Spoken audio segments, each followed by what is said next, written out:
Hey, I just want to say hello to all of everybody, but especially those of you from Buffalo, my hometown. I want to talk to you about what I call a Buffalo Boys story. I'm down here about an hour east of Atlanta, Georgia, and it is the 26th of May. And the temperature today, the high is expected to be 93. So this is, we had an early spring. We hardly had any winter. I still have a lot of firewood left over. And I normally run out several times.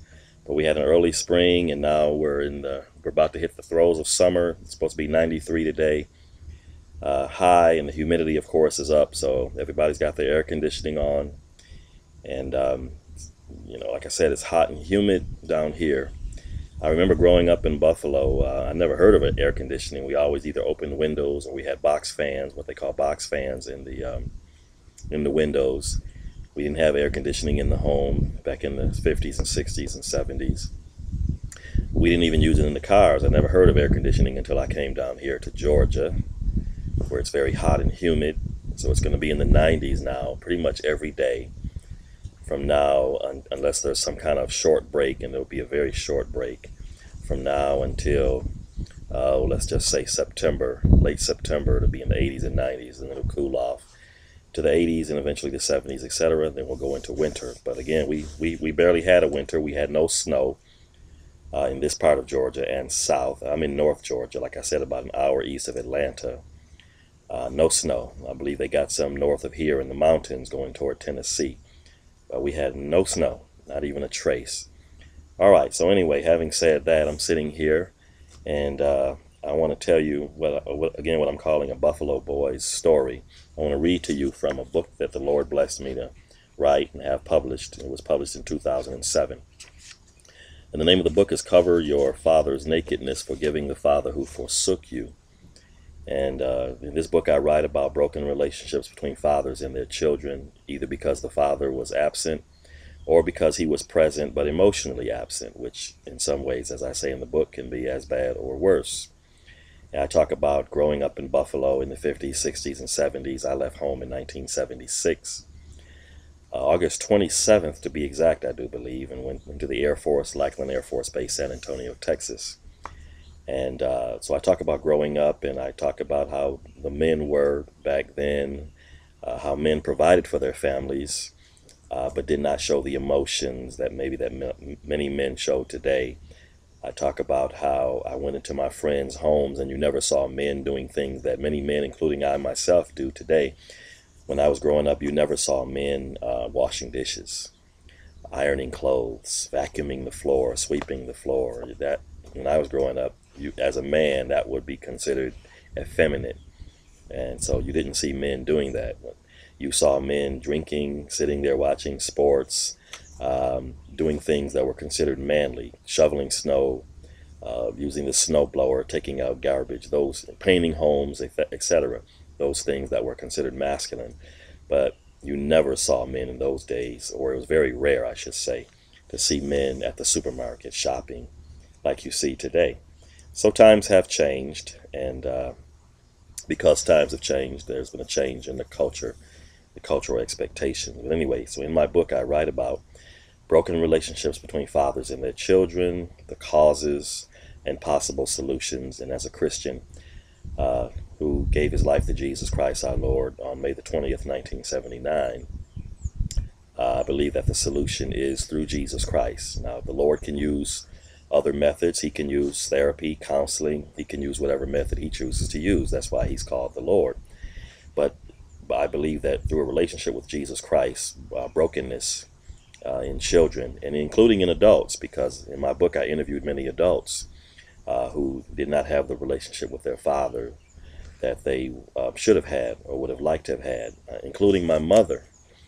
I remember before she died, she asked me to find her father for her, and she was in her 60s. She died at 68. She was about 65, 66 when she asked me to find her father. And just showing how profound that relationship between a father and a child is. So what I did was I went on the Social Security death register, and sure enough, I found her father, a man named Charlie Logan. He had died, I believe, in 1993. I can't remember exactly where, etc. But I found him through the through the Social Security death register. But anyway, the relationship between a father and his children is a very profound one. It's a very everlasting one, either in a positive or in a negative way. Many of the problems that we see today in the family and society, in the schools, can be tied directly to the absence, either physically or emotionally, of the father. And I'll go ahead and say this: we can throw all kind of money at the problems. We can put more of a burden on teachers and tell teachers, all right, well, you do this, do more, come up with different lesson plans, differentiate your instruction. We can make class sizes larger and larger, and we can do all these kind of things and throw more money at the problem, more government money at the problems, etc. But until and unless the family unit is restored in the way that is the good, acceptable, and perfect will of God, we're going to continue to have these problems. So I'm going to read to you from my book, and if you're interested, whether it's just for general purposes or a Father's Day present or whatever, since Father's Day is in June, you can go to my website at www.shermancrockett.com. There'll be an icon there where you can order the book securely through PayPal. Let me read to you from the book, and then I hope it's a blessing to you. I hope that you have a loving relationship with your father, and if not, I hope that somehow you will find a way to find healing, peace, reconciliation with your father, whether he's dead or living. Even if he's dead, and if you still have bitterness and hurt in your heart, I ask that you ask the Lord to heal you, because you can't go forward in your life until you forgive those who have wounded you, who have offended you emotionally or in any other way, including sexually. The Lord wants to heal us. He has healing in his wings, and he wants to heal us, but we can't be healed until we agree to take part in the healing process. Beautiful car. Thank you. How you doing? We're lost. Okay. Do you know where Continental Road is, sir? Yes, sir. You go out from this subdivision, you make a left, and keep going straight up until you get to the Highway 78. But you're not going to be able to make a left turn. You're going to have to make a right and then loop around at AJ's, at the store AJ's. Then you're going to make a left, and then when you make the left going down 78 West, then you're going to see Clotfelter. It's the street right before Linrue. It's going to be on your left on 78. But you may have to loop back around in order to get to it. That makes sense. All right. Y'all take care. All right. Bye-bye. All right. Somebody asking for directions there. All right. Let me read to you. Cover your father's nakedness, forgiving the father who forsook you. Here's the book. Here's the cover. That's a picture of my father on the cover. I believe he was about 19 years old when this picture was taken. Many people have said that he was a very handsome man, which he was. He had like Hollywood good looks.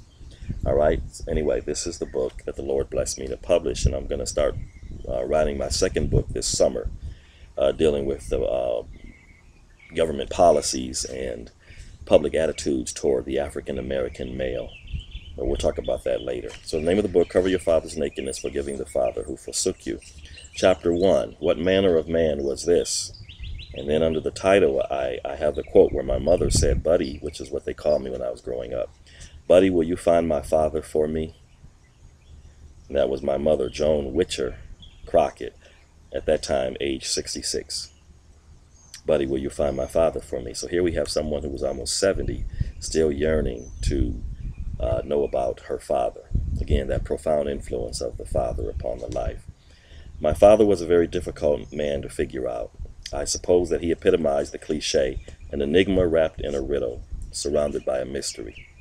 He was very introverted and stern when sober, but gregarious to a fault when he had had too much to drink.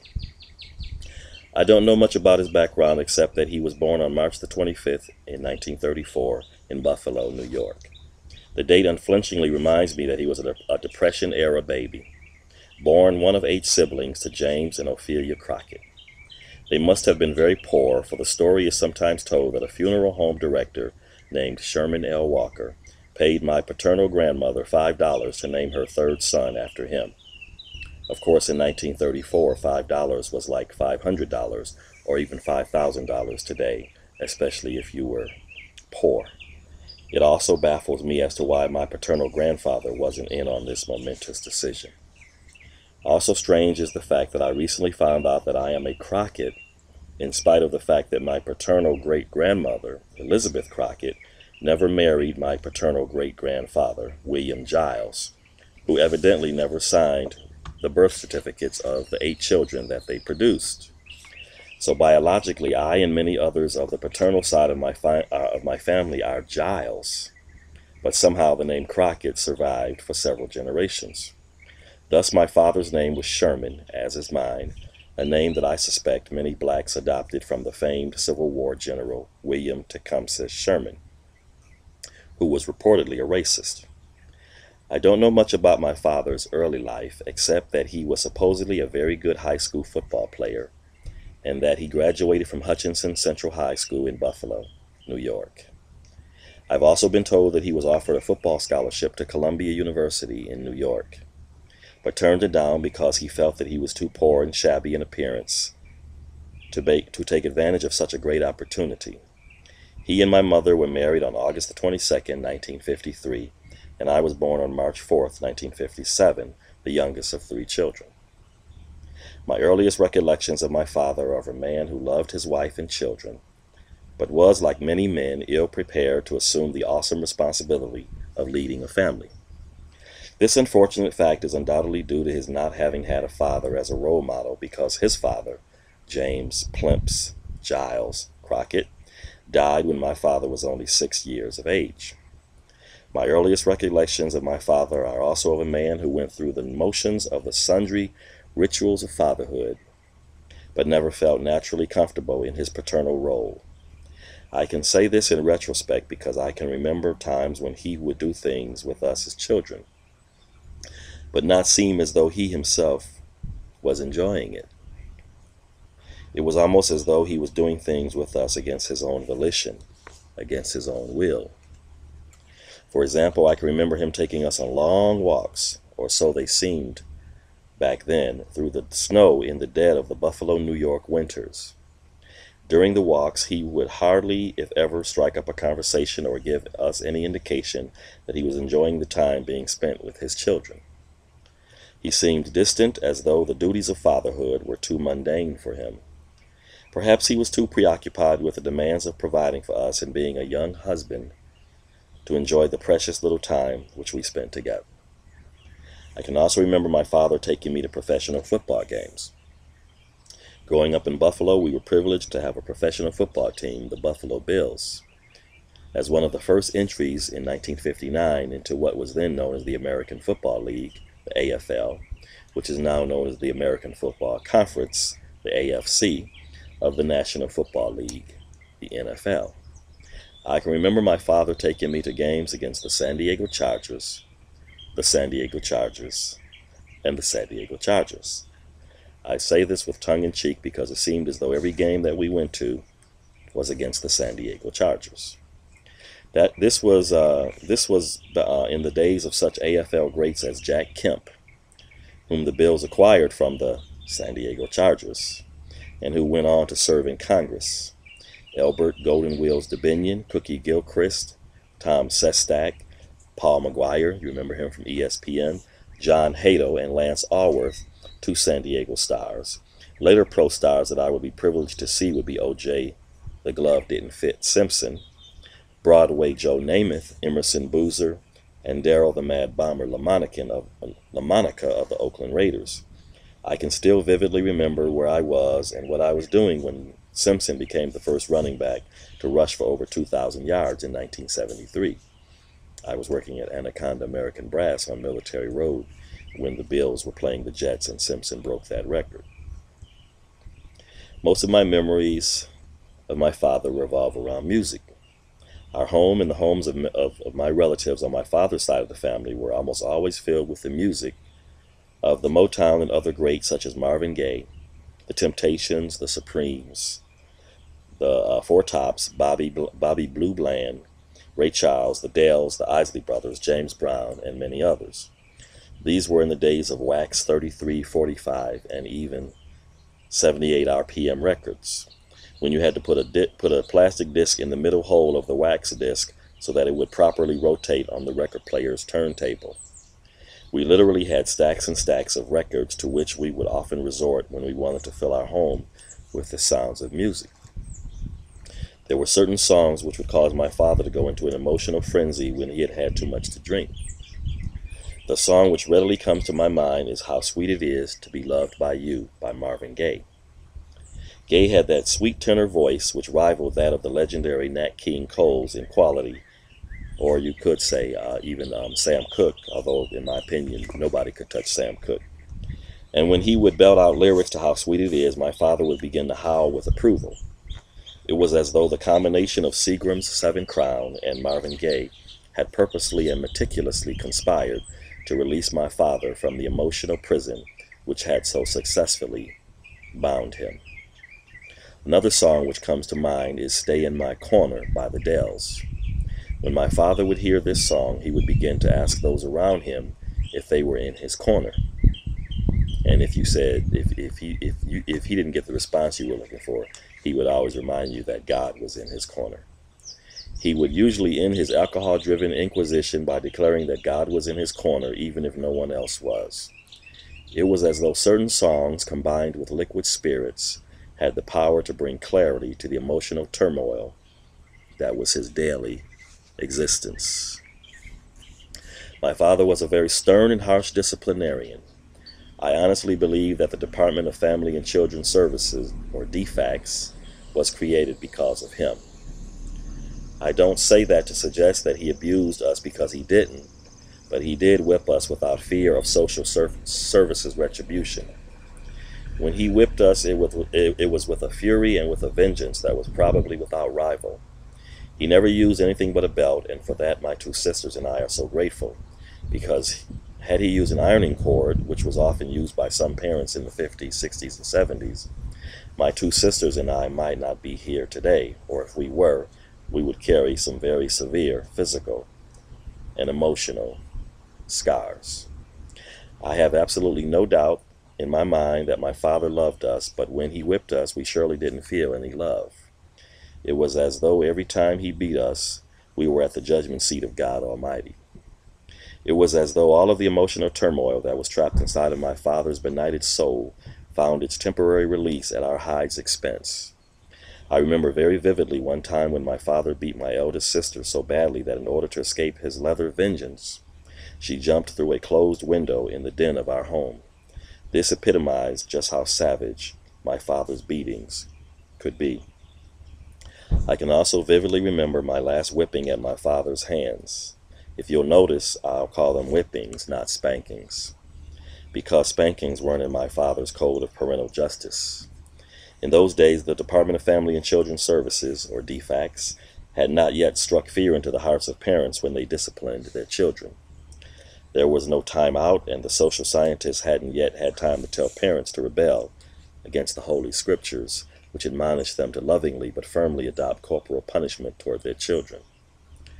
I hear cases today of children threatening to call DFACS against their parents, which unfortunately is where we have evolved as a society, as many children have become emboldened to spew venomous threats against their parents. I sincerely believe that DFACS has its purpose because there have been, are, and will be hideous examples of parental and guardian neglect and abuse. But if DFACS ever becomes a lingering threat against God-ordained parental authority, then the future of the traditional family is indeed bleak. I can vividly remember the last time that I was whipped. My friends and I would sometimes go to a railroad overpass on East Delavan Avenue and throw rocks at oncoming cars below. We especially targeted the cars of white motorists who were blithely winding their way from the Lower East Side back to their lily-white neighborhoods. This was our twisted and perverted way of supporting the civil rights struggle of our brethren in the Deep South. Although we didn't face the indignities of the black Georgian, South Carolinian, or Mississippian, we still knew all too well that the white man had his foot on our collective necks. Going into his neighborhoods and beating up his children, beating him and his companions up at pony night baseball games at the old War Memorial Stadium, and throwing rocks from the East Delavan Avenue train overpass were our limited ways of sending effective, if not totally revolutionary support to the struggle. I emphasize the term Lower East Side because this is how the 6 o'clock news anchormen would derisively refer to us when they fulfilled their daily obligation of reporting about the plethora of crime in Buffalo, New York. We were always referred to as those on the Lower East Side. Somehow the term lower took on a very negative connotation, as though the anchormen were saying that we were some sort of lower life form than the Puerto Ricans and Italians on the west side, or the Poles and Germans on the north and south sides. Then again, maybe we were just being too sensitive. I've read to you from chapter 1 of my book, Cover Your Father's Nakedness, Forgiving the Father Who Forsook You. If you feel so inclined, you may purchase this book. You may go to my website at www.shermancrockett.com. You can order securely through PayPal. Thank you very much, and I'll come back and give you a reading from chapter 2 very soon. God bless you all. Take care.